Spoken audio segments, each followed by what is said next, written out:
And welcome everyone to Rock M Radio. This is the beginning of a brand new episode of Dive Cuts. We've been here for 6 seasons. This is your 34th episode of season 6. And of course, we're here to talk about your Missouri Tigers. I am your host, Sam Snelling. If you are watching on YouTube, you can see me on your left. Please take a moment to hit the like button below. Subscribe if you haven't already, so we can help this channel grow a bit. With me, first time in a couple weeks from the plains of Indiana, Matthew J. Harris. Matt, how are you? I'm running out of bigs to watch, Sam. I think it only took 7 weeks, but I think we've done it. I think we've run out of bigs for me to watch or research. But yes, so last week you were not on the pod. Matt Watkins was on the pod, and we talked about the possibility of West Virginia transfer Jimmy Bell. A lot of people seem to think, including us, that it was heading in a direction of a Jimmy Bell and University of Missouri marriage. One problem, he had a layover in Starkville and stuck it out. He just stayed there. He didn't leave. So it's a small and inviting community in Starkville. They do have some nice little charming places to eat downtown. The campus is pretty compact, and the Hump kind of has that nice throwback vibe to like 1975. So it's fantastic. I could see if you landed in Starkville, why would you leave? Why if you've done time over, just overwhelmed with the silence of Starkville. But no, it's, I think you and I both had mixed emotions about the decision. If Jimmy Bell had committed to Missouri, what that would have meant and the implications of it. I think everyone knows that, Missouri could very much use, some support in the front court. It could use a proven big. But then I think, you're at the, counterweight of, is this person, going to match, what you need? And realistically, now we're 6, 7, 8 weeks into this transfer portal season. You don't really get to, parse those fine distinctions. It's sort of, can this person supply the base, requisite need that you have, which is to rebound and give you some minutes defensively. So was Jimmy a perfect scheme fit? No. Was, Jimmy going to be able to, I think, supply them some of the things they needed? Yes. But I don't think, and I don't think anyone, at our site or even in the fan base thought this was like a seamless fit. But the question was how much of, what Missouri needed was going to be supplied by Jimmy Bell. I don't think we'll know, but I think the fit in Starkville with what Chris Jans does, is a little bit easier for him. And I do think if Jimmy Bell was looking for a bigger offensive role, Mississippi State does play through the post a bit more. They're going to play off the post a bit more. There might be a better fit there for him. So it's push and pull there, but Missouri still has ample minutes it would like to give to people. It's out that Villanova has minutes it would like to give to a big man. TCU would love to give minutes to a big man. St. John's found someone today that they will give minutes to. So Missouri's not the only one in this situation, but I get the anxiety. I get the tension. It is what it is. It's almost the end of May. You'd like the roster to be rounded out by now, and there is still a key need there. Yeah, it's been one of those situations where, the longer this goes on, I think the more anxiety is built out of, like what fans are kind of reacting to.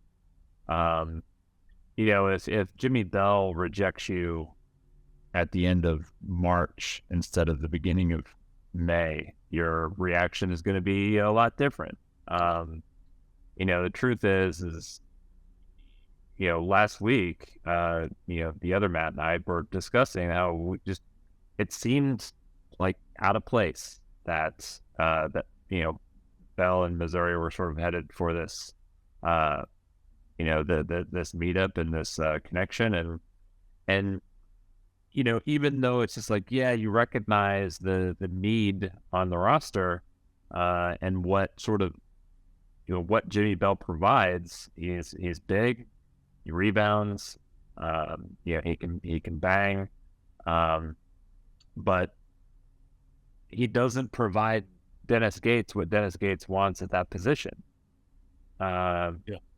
Is he a better, more impactful, player than Jesus Carolero? I mean, he's a different player, and Carolero is being asked to step up from a mid-major league into a very athletic high major league. So I can understand Missouri fans who are not necessarily inspired by the interior moves that Missouri has made through the transfer portal.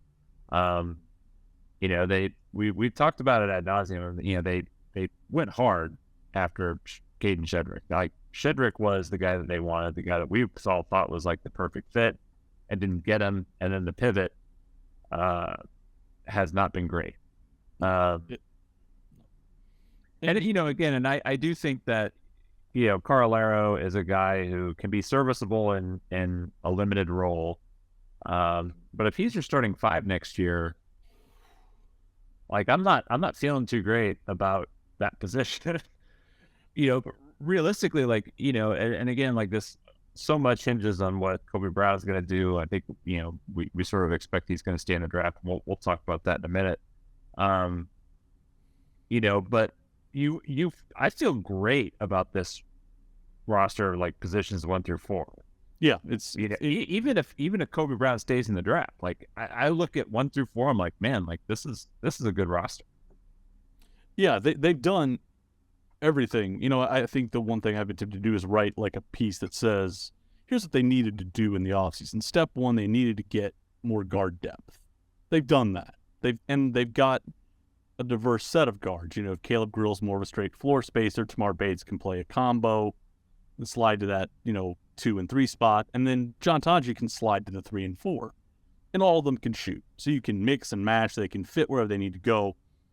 The guards were fine. And so they've given themselves some flexibility in the backcourt they had lacked down the stretch, and they found shooting. Absolutely. I don't think there's any question that they absolutely hit those moves out of the park. Particularly if you're going to bring Isaiah Mosley back. You've got your alpha scorer, and you've got guards who are good at initiating offense. They've done a great job at spots 1 through 3. 4 is going to be a little bit tricky if Kobe Brown doesn't come back. But 5 was the spot where, Noah Carter did a decent enough job. His performance ratings were solid for a high major guy.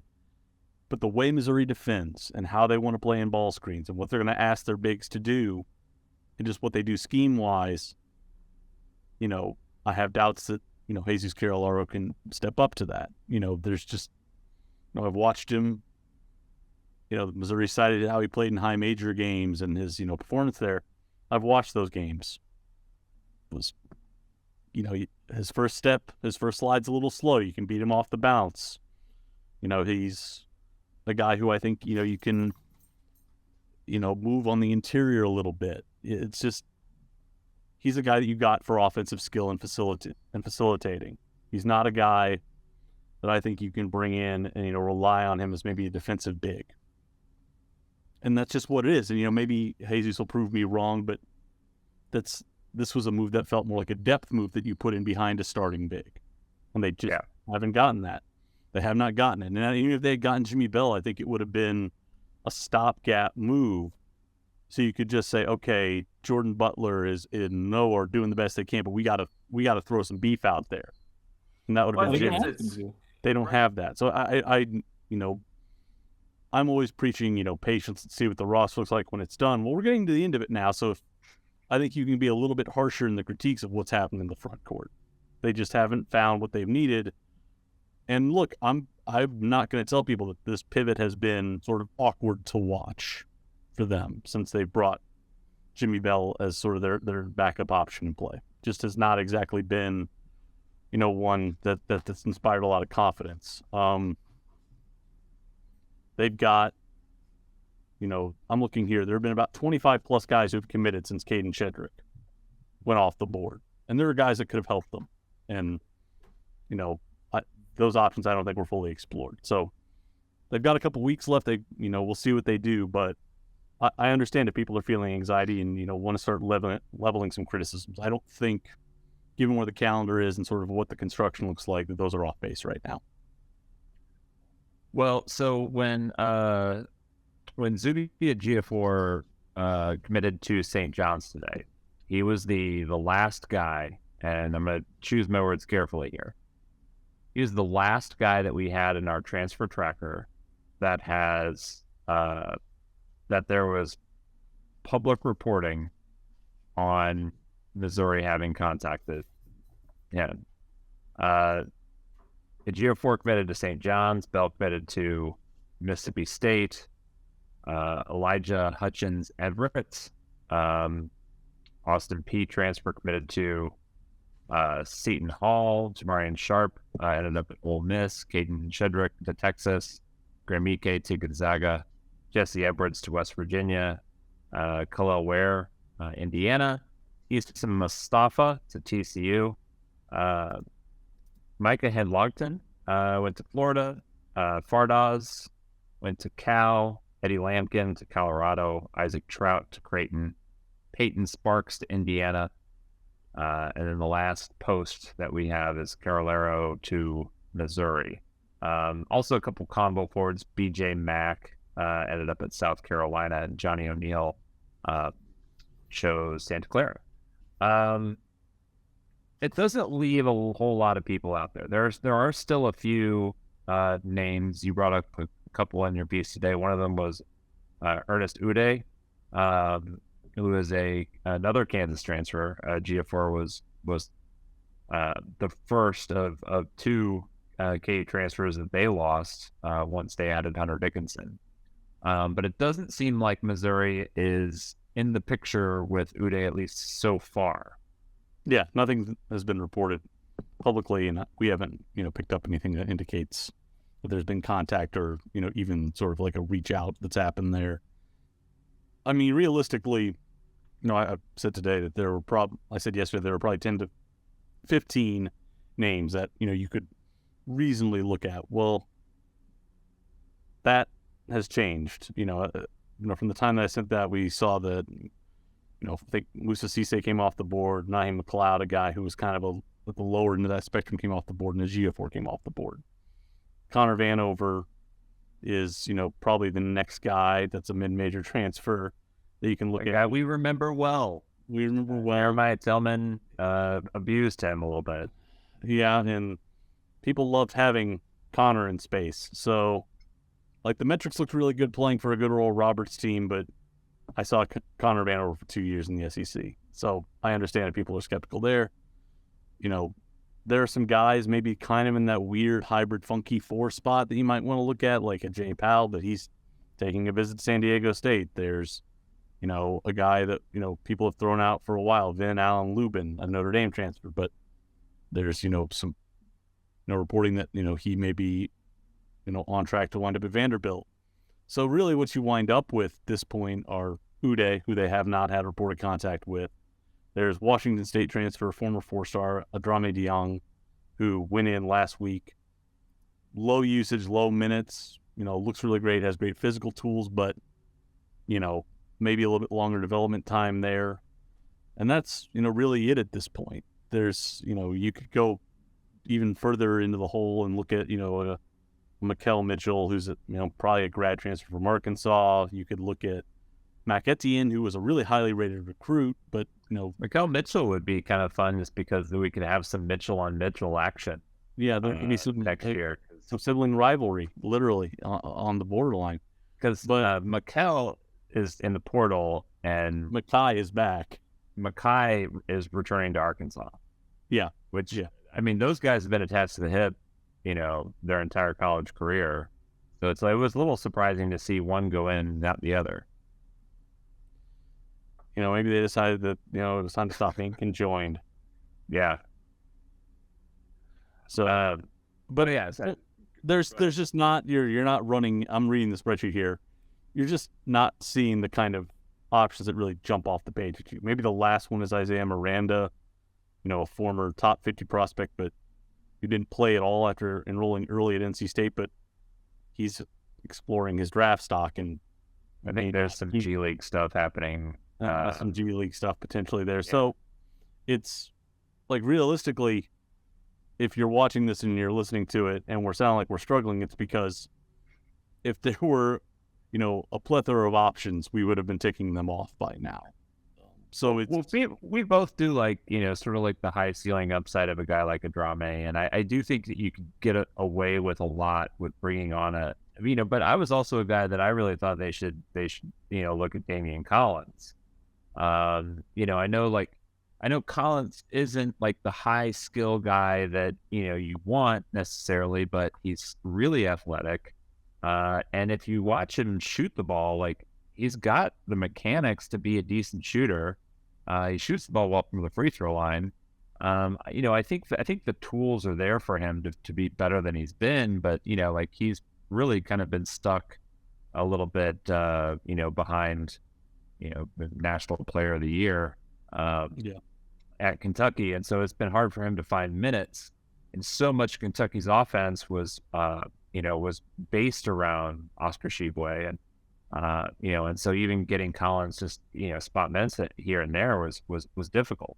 And when that happens, I really feel like especially guys that are in a position like Collins, who are much more like physical upside than like skill level upside, and kind of need that development. Like that development kind of gets stunted.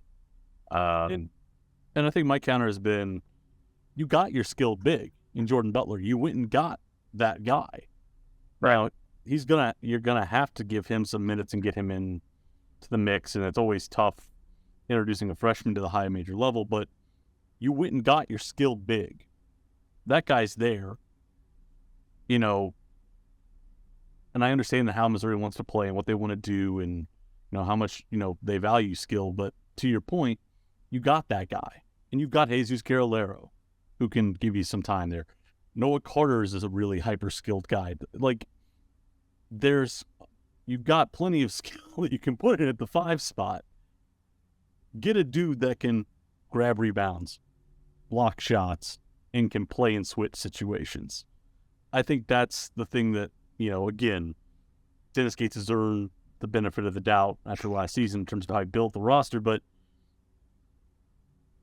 well, and he's also he's earned the benefit of the doubt as far as building this roster, but he's earned patience as well from us, and I don't think either one of us is gonna sit here and be like, it's time to start demanding change or anything like that. I do think that a big part of what you've written about was how important it is to recruit and develop bigs, and by all accounts he's got 2 guys that are hitting, granted Trent Pierce is a little bit more of that 3-4 hybrid type player, but he's like 6'9", 6'10", so he's gonna play in the interior some. That sounds crazy. He's gonna protect the rim. He's gonna do those types of things that you want from a big. Hopefully get a few rebounds. So both him and Butler coming on is something where you're sort of, you're planting your flag and saying, okay, like this is our recruit develop guys. What you want to see though is you want to basically see someone who's a little bit more ready to be able to step into that role and help them out. Mainly because, we did see some, like when Missouri struggled in games when shots weren't falling, like they had no like backline answer to stop things defensively. And I think like as much as we wanted the rebounding to be there, I think the one thing that was missing from that team defensively was that sort of backline help. That once that gamble went wrong, you still had somebody who could protect the rim, and they really had just nobody who could do that. Nope. Didn't have anybody. And this is like we say, compromise. I don't think Dennis Gates is compromised in how he's built this roster at all. I look up and down the 13 guys that are there, right now, and it looks like a Dennis Gates roster. But you need to play the way they want to play defensively and to do what they want to do in terms of, ball screen coverages, in terms of how they play in passing lanes. You need a guy like a Damian Collins who's a freak athlete, who can protect the rim, who can rebound, and, at a very minimum can be a lob threat for you. Having that one guy on the roster doesn't mean you've compromised, your sort of aesthetics and your sort of stylistic preferences. You just know that in the SEC, it's a league that's a downhill league, and the plays are decided at the front of the rim. We know this. It's not a league where shooting is big, their skill's not as great. It's guys want to get in the gap, play straight line, and go to the rack. You need a guy there who can at least rotate over, or at least be an anchor at the restricted area. Missouri doesn't have that right now. They just don't have it, or at least a proven option there. And as we've said, I think it's proven they don't have that. But you look around, there's not a lot left, and time is waning. So we'll see what they can do. But at least as we see here right now, I understand why people are fretting, because it's not looking like a really great situation. Well, and also as I don't know if this is so much of a defense of some of this is, it's difficult to know. I think we feel pretty good that, the issue with Jimmy Bell was not NIL related.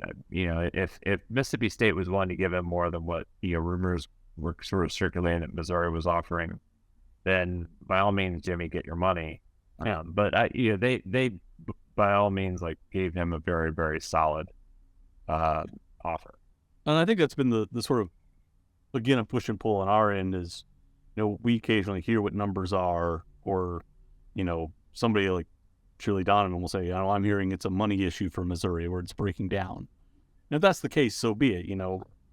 Missouri's got to manage its budget, and, it's got to keep some in reserve, because if it wants to bring Kobe Brown back, it's going to take, even if you get a two-way deal, a two-way deal next year's probably $550,000. That's what you're going to have to, that's the floor for what you're going to do to potentially get him back.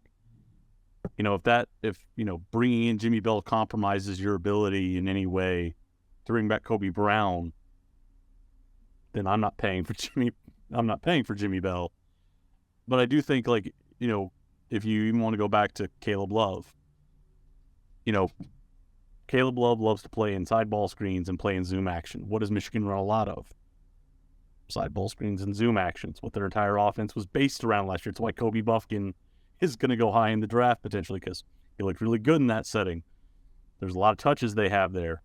And, Caleb's not going to have to deal with, a big like Hunter Dickinson or Armando Bacot in the paint. So is money a factor? Sure. But part of the entire composite there, it's enticing. Caden Shedrick, same thing. Maybe money was the ultimate arbiter there, but as I wrote, there you can make a on-court case for Texas. You can make an on-court case for Matt Cleveland at Miami. And you can make an on-court case for Jimmy Bell at Mississippi State. I don't think it's strictly just money that decides these things. I do think that there's a sort of a matrix there. For every guy, what that matrix looks like is different. So we'll see. I think the bigger deal here is, what is Missouri offering, in terms of role, in terms of fit, and, is it really that divergent from what anybody else is offering? We'll see. But I don't want to be, completely naive and say money doesn't matter at all. But I don't want to go so far the other way and say that, it's strictly a matter of dollars and cents. I think every guy that has passed on Missouri as, you could make a compelling case for where they went outside of the dollars. And that's a tough thing, I think, because I think if you want to be reductive and say, why aren't we paying enough? What's it going to cost to override all that other stuff? All those other factors. You're going to pay a premium for that. And oh, by the way, is that going to encumber you in keeping Kobe Brown here? I think that's the thing is you have to, and then we've heard different numbers being thrown around, and it's hard and I think I even said this last week, so forgive me if I'm anyone listening if I'm kind of repeating myself, but it's hard for me to quantify, hearing what these numbers that are being kicked around, and meanwhile, like Hunter Dickinson is on a podcast saying he got less than 6 figures last year. So where is the disconnect when you hear that, like, I've seen people throw around like $600,000 to $750,000 for Matt Cleveland to sign in Miami. Like if that's true, like, hey, more power to you to get that much money, but like, how do we know that you're getting all that money? Like, if that's the offer, like, what is that? And this is part of the thing where so much is shrouded in secrecy, we don't really know. But it's hard for me to say, okay, like, I trust that was Matt Cleveland's offer at Miami, when at the same time, like, an All-American post player at Michigan was, seeing so much less. And so, like, I think it's one of these things, like, okay, like, you hear about, like, Caleb Love, for example. I think, there were some rumors flying around that Caleb got like $600,000 from Michigan. Well, how is Michigan going to give Caleb Love $600,000 when they weren't even paying Hunter Dickinson, $100,000 last year? Like, and so, like, the money thing, and I think I do think it is important to a lot of these guys because they, yes, the basketball side is important. Yeah. The basketball fit for a lot of these guys can make sense. But like, how do you know? Like, we know that Missouri is basically reserving money in case Kobe comes back, because they want to make sure that they have money for Kobe. And if Kobe's coming back, like, if he comes back and he's like, well, like, you only have 300,000 and I can go into the portal and get 750 from Alabama, and I'm going to go into the portal. Like, you need to be prepared to be competitive there. And I think, by what we've heard, they are. So, it's just, the money thing it's important. It's also really difficult to, like, sift through what's real and not. Yeah. And it's going to help that moving forward. Like, in the state of Missouri, the NIL bill passed last week, which is going to allow high school kids, in-state kids, basically to pre-sign NIL before they get to Mizzou, which is great. That allows Mizzou to be up front. But that bill also had provisions to make that a FERPA record. That means it's an educational record. That means the kid has to sign off it being released. So, yeah, good luck knowing. Like, you can't, like, if I go onto the system site, I can pull up the salary report and I can tell you what every guy in the basketball program makes, what every staffer makes. And, I can request their contract, and I can do that for every public university. And I can sit here and I can tell you, I did it last year for the basketball spending stuff. I can tell you where Missouri ranks in terms of spending on, coaches, where they can spend on recruiting. We can look at all of that and quantify it. And it used to be that was a pretty good metric for, what are, and a correlative metric for success and recruiting and everything else. But NIL is a black box. And if, even in the state of Missouri, if you can't request it, you don't know. So to your point, I think it can become a boogeyman, or it can become a thing that you tout. It's just hard to know, and it's a case-by-case type of basis and what the program wants to spend. And, it's... Well, and I'd also, like, to sort of, like, wrap up at least my side of this, and the point that I was basically trying to make is, I don't think that, like, and I saw, Trilly is a fairly plugged-in account. That account, she, they are correct more than they're not. Tends to be way more correct on, like, coaching stuff than recruiting stuff. Recruiting stuff's always hit and miss.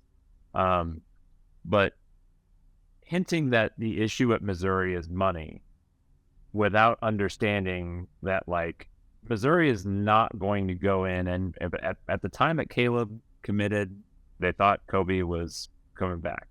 The time Matthew Cleveland committed, they were pretty sure, or still felt good that Kobe was coming back. At this point, like, we're reading whatever tea leaves we have, and we think it's probably the case that Kobe's going to stay in the draft because it's looking like he's going to be in that top 40 to 45 pick range. If he is, it makes sense to go. But you can't throw, and let's just say $600,000 at Caleb or Matthew Cleveland and not have $600,000 to throw at Kobe Brown if he wants to come back. Yeah. Like, Kobe's better than both those guys. Yeah. And so like that's what it comes down is like how like and this balance and why, again, like,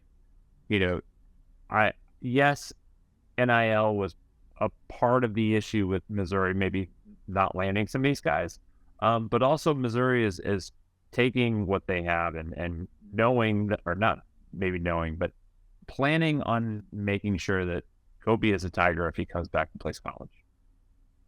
The other factor too, and this is the last one I'll wrap up with, when I was going to wrap up with, is as this is a labor market, and scarcity will drive demand, which will drive price. 300,000 on April 1 can buy you something that maybe you can't get on May 1, which you can't get on June 1. Because, look, every guy that's a big right now that's semi-competent can look around and go, Missouri needs me. They have leverage. It's different, when you go in on the portal and there's on, March 25, and, I've looked at it, there were 30 or 40 bigs you could have looked at and said, all right, we can try and sift through it. Like I said, now there's 10. Like, those guys now have more leverage. If they come in, they can say, look, TCU needs me. Villanova needs me. What can you do for me? And then you get into that trade-off situation where is this going to impede us in any way from keeping Kobe? And I think the hard part for, Missouri fans to understand is maybe, my perception has always been Missouri's a middle-class program. If you were to look at, just even what TSF gets compared to other institutions or other fan, or other booster groups, it's kind of middle of the pack. Missouri, as an alumni base, is kind of middle of the pack. It's just a really hard situation where what capacity does your fan base have to go in and do this? And that's not saying Missouri's broke, but it's relative to everyone else. What can you do? So I think it's complex and that sort of thing. Whereas we'll see what they do. We'll see what, the collective is able to get going in the next couple of years. Maybe this changes. Maybe this lights a fire under people and they want to give more. Maybe you're watching this and, maybe it allows those folks to have a more compelling argument. But, it's May 15. Options are low and those guys have leverage. So they can ask for whatever they want now. And Missouri's got to decide, is it worth paying that or ensuring we have every dollar stashed away to do what you said, which is keep Kobe in Columbia if he wants to come back. So I think that's where we are in this point, is, weighing those trade-offs. Yeah, and I do think we're at the point that, like, I would say, so this is Monday, May 15th. We're recording this Monday evening. The draft combine is going on currently. Kobe Brown is in attendance. He didn't have a great shooting performance, but I think sometimes like the private workout stuff is just as important. They want to see, like how he's going to test and different drills, but we are at a point where we're probably maybe like a week or so away from, real tangible idea of where Kobe is going to kind of end up. And if he kind of stays in that like top 40, 45 range, then he, like, at some point, I think he needs to make a decision, prior to the, May 31st. And I think the earlier he makes that decision, the better off for Missouri. If they're sitting back here in 2 weeks, and still sitting on Kobe Brown's NIL money without, a true center, and then, May 31st at midnight, Kobe says, I'm going to stay in the draft. Like, that puts them in a bad spot. The real, I try to avoid speculating as to what Kobe's going to do. I think they've been caught in a real fluid situation in the front court. You look at the dollars, and since I looked at it today, if you believe the projections for what the rookie minimum is going to be next year, it's $1.1 million. A lot of times that's the base pay for guys who get second round deals over 2 to 3 years. So you're looking at 1.1 over 2 to 4, so 2.2 to 4 million. That's kind of a range there. Some guys last year, about half the guys in between that 30 to 45 range got two-way deals.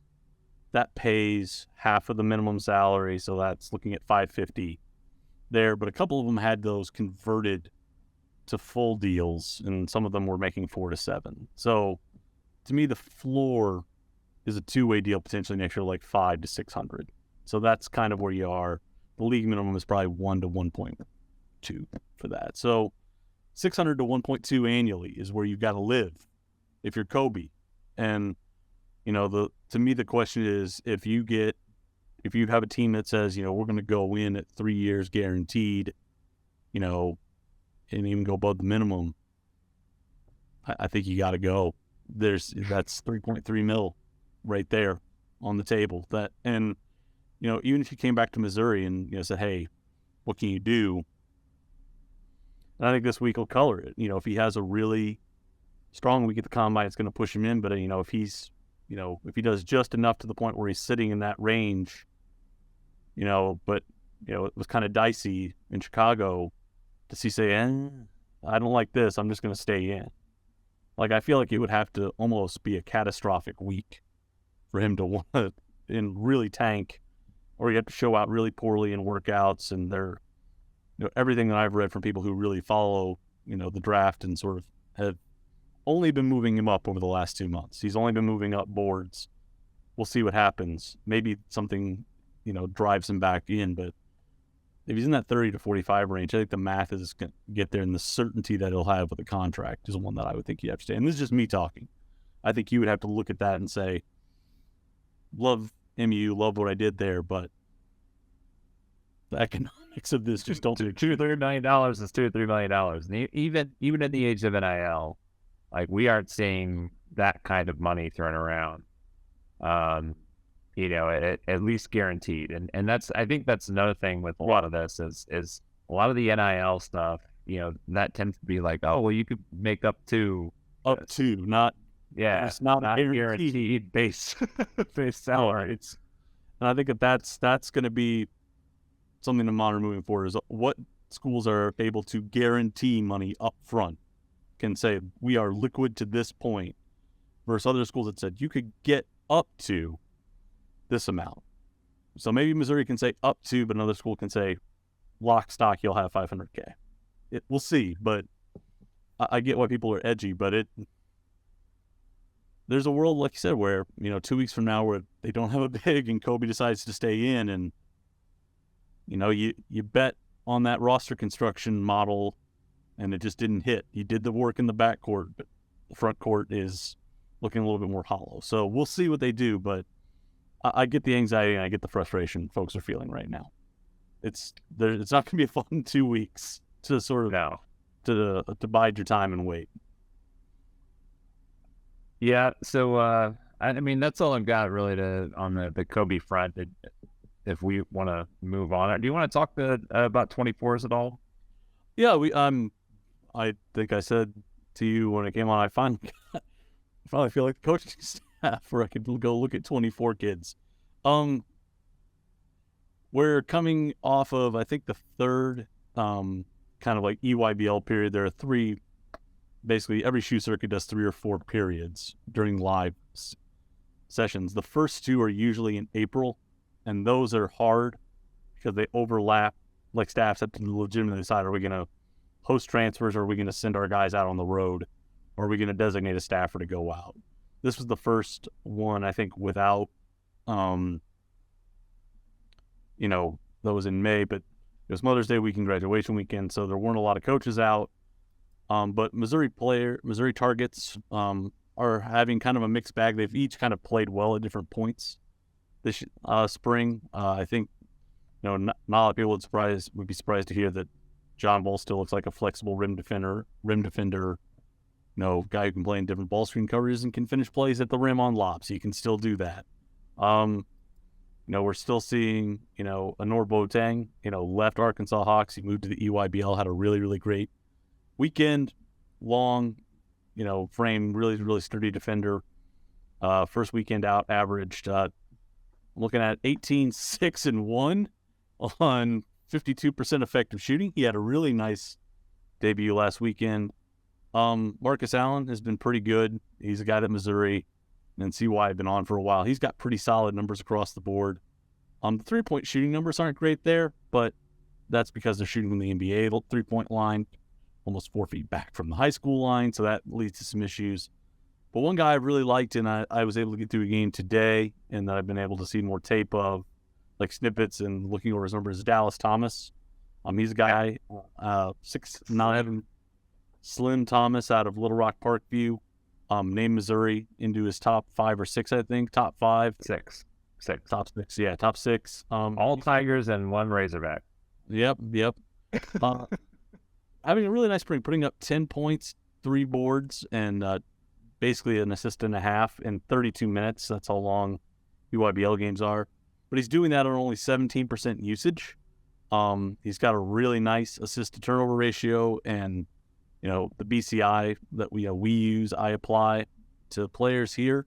He's at 3.5. Good shooting numbers. He's had a really, really solid spring so far. Hyper-skilled guy. Has fallen a little bit in the rankings. I think he's a little undervalued, but he's had a really nice spring. And another guy for BBE, Jordan McCollum, kind of in that 100 to 120 range. Again, low usage kind of guy, kind of a weird, funky hybrid. He's had a really nice spring there. So, those are the guys I would sort of say, I think if you're looking into the future for kind of the front court, you can feel really good about what John Bowl, Dallas Thomas, and Jordan McCollum have done. And Honor Boateng looks, again, like a potentially really hyper-physical wing that they would want to get on board. So I'll know more when I watch tape, but it was nice to sort of look at numbers and go, oh, guys are doing what we thought they would do. And we're not going to talk about the 2025s. We're going to stay away from 16U for now. I haven't. Yeah, and I did. I imagine they'll probably kick out some 25 offers over the next month or so. But I did kind of cover who I think we all believe is the main board guys that they're looking at for the 2024 class. Honor Boateng, I think, is kind of the guy that they like a lot. Thomas, Stevenson, Jaron Stevenson, they have had to campus as well. So there's really not a long list of guys. I feel like this is where they think they're going to have a really, really good recruiting class. It's going to be on the smaller side, 3-4 guys top. They put in the legwork. And I think they've zeroed hard in on the guys that they want. So it'll be interesting to kind of see how things go the rest of the summer. But I think you like where they're at. I like where they're at. And I think their philosophy is matching up with the guys they're sort of pursuing. Thomas kind of flashing that he's really kind of becoming a much better outside shooter is promising, because he is sort of a guy that he's a guy that we know that they liked a lot early on, and it's always tough with those Arkansas guys because a lot of them kind of grow up wanting to be a Hog, but Thomas is kind of in that range where Muss really hasn't prioritized him yet. He's kind of prioritizing, higher ranked guys. And then you see every year him kind of dipping into the portal. So it'd be interesting to see if they can get, him or Boateng out of Arkansas and signed. Yeah, interesting there. John Bowl cut his list down last week to 8. I think a lot of people there. I think Bowl's going to be an interesting case because the skill is going to come way later with him. This is a staff that, if you look at who they offer and if you look at who they've sort of pursued in the portal and, even at the 5, I think, they really, really value skill. And I think Dallas Thomas is a guy that, to me, he's kind of an archetypal take for the staff, big, he is long, he's going to need some weight, but there's some skill, there's some polish there. Maybe not the same kind of freak athleticism that you would see from guys in the top 50, but you're going to get some skill and some polish there. Is that a guy they're going to take? John Bowl is, got, the chassis to go out and be a really, really good player. You're just going to need some time there. Is that, a guy they're going to want? Jaron Stevenson, to me, I think is sort of the guy they prioritize because you can see the skill, a little bit more skill and advanced sort of development with him. The jumper has not been quite as great this spring for him, and I think he's trying to show that he can stretch the floor a bit, and it hasn't quite panned out yet. But I think his mechanics look really good, though. Like, they look really good. Like that's the thing. If you watch John Bull shoot the ball, like, you understand why he's not shooting the ball all that well from like the free throw line. But if you watch like Stevenson shoot, like he's got a promising jumper, and I think that's a guy with a jumper that is gonna develop. Yeah, it's the same thing with Dallas Thomas, a little bit with Jordan McCollum. So I think you sort of stack it that way. Like you have Stevenson's right here in your top 30-ish guy. Your mid like 70 to your 50 to 90 guy is Thomas, and then that sub 100 guy is Jordan McCollum. So if you're sort of looking and staggering down the list, that's the way to go. And then you got Honor Boateng in there at a wing, who's I think probably a little bit more of an offensive threat. I think of Marcus Allen. He's getting better, but he's sort of carved out a niche as a defender, rebounder, kind of play finisher type. So that's sort of the best way to sort of think about it is you got 3 or 4 different kinds of bigs. You've got a slashing finisher in Boateng, and then you've got kind of a more of a defensive oriented big or guard in Allen. And really, it'll be interesting to see what they do at the point and combo guard spot. I think when you wrote about it, it was sort of a little bit muddy there, what they're going to do with that position. But you can find ball handling and secondary creators in the portal. So maybe they just go out and do that next year. And they've got Anthony Robinson on the roster that they can develop. So we'll see. Anything else you want to head on before we get out of here? No, just if people want to take any sort of medication, it's going to be fine. There's going to be a roster. We're going to watch it. We're going to see what they're going to field the basketball team next year. And they got 13 people. They've got enough scholarship. They can give a scholarship to everybody. So they've got a team.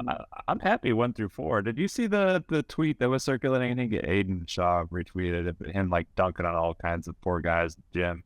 Oh, he's at 90-10 training, and those poor helpers are getting absolutely. They're getting yammed on. I really hope Peter's patient. There was one at Aiden is an A+ athlete, and that was never in question. But it's sort of funny, like he is working on his game. It'd be great if he takes the lead, because there are few people who can get up like that dude. Let's get out of here. So we've got stay on track, I guess. Hopefully something happens this week and we kind of get some kind of inclination on what Mizzou might be looking at for that post spot they're still searching for. But I do want to say we're going to wrap this up. Thanks everybody for tuning in. If you like this podcast, then you should probably make sure you are subscribed to our podcast feed. If you're watching on YouTube, the subscribe button is below this video. You just click it right there. Apple Podcasts, Google Play Store, if you're getting the audio-only version. And then you also get Before the Box Score. So those guys, I believe, are coming back this week. Talk things about all Mizzou football stuff. I don't even know what's going on. What's going on with those guys? They're adding some transfers. Brady Cook, maybe still the quarterback. I don't know. That's it. Follow him on Twitter at Matt J. Harris. Follow at Data Mizzou. He's quippy and fun. You can follow me if you want at Sam T. Snelling. We'll be there, and we'll be back next week with more of this Dive Cut stuff. So thanks everybody for tuning in.